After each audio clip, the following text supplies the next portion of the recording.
selalu dikejar sama Indonesia gitu. Maksudnya mereka ke Bangkok lah, abis itu mereka ke Perth dan lain-lain gitu. Tapi tahun ini kita bisa ngadain di Indonesia, itu menurut gue akan membuka band-band besar lainnya.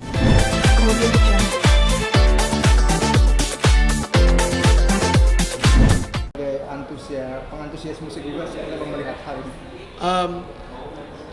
Gue ngerasa Coldplay itu ketika konser itu ya kayaknya selalu dikejar sama Indonesia gitu. Maksudnya mereka ke Bangkok lah, abis itu mereka ke Perth dan lain-lain gitu.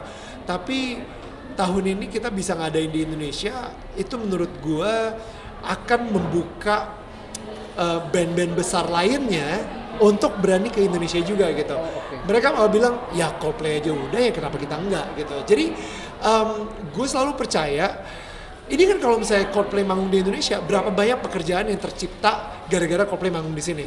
Berapa banyak animo masyarakat dan mungkin bahkan baju-baju bajakan Coldplay pun juga itu banyak banget pekerjaan-pekerjaan atau bisa dibilang kayak kita bakal dapet berkahnya lah dengan adanya si Coldplay datang ke Jakarta.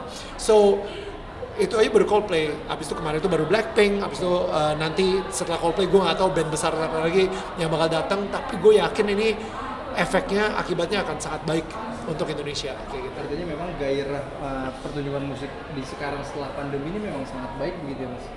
Betul, mudah-mudahan akan terus membaik gitu ya di Indonesia.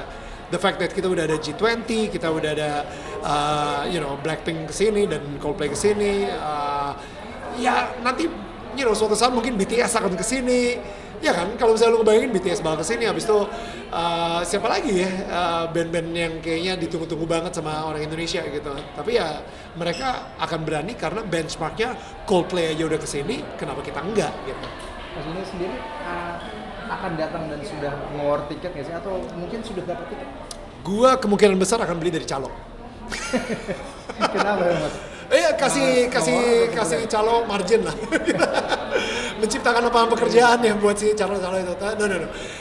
Enggak, karena kalau gue sebenarnya waktu gue itu nggak pernah bisa ditebak.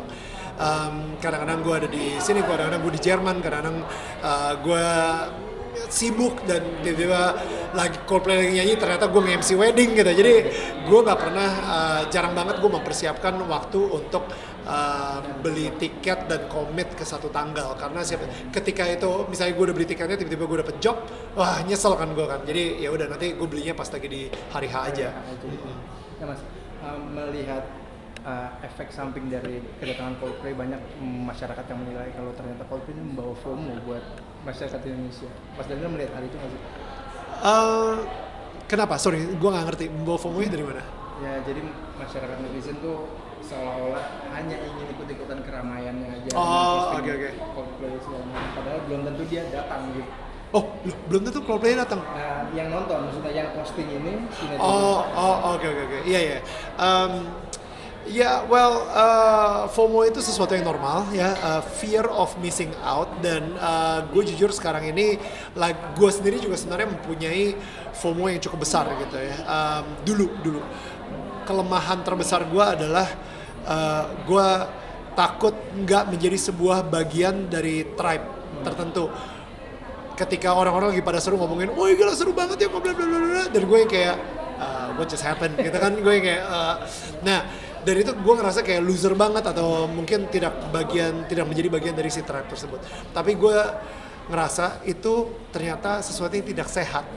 Fear of missing out, ternyata kata-kata utamanya adalah fear, sebuah ketakutan, dan sesuatu yang menakutkan itu tetap aja tidak sehat gitu. Nah, jadi sekarang ini gue berusaha menghilangkan that fear of missing out dengan be grateful aja. Gue bersyukur, misalnya gue nggak nonton Coldplay, tapi gue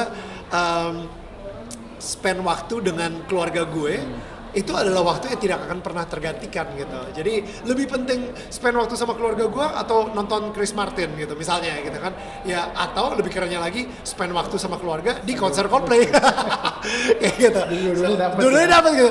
So anyway, guys, thank you banget ya bro. Sorry, gue harus. Thank you so much. Thank you so much for respecting the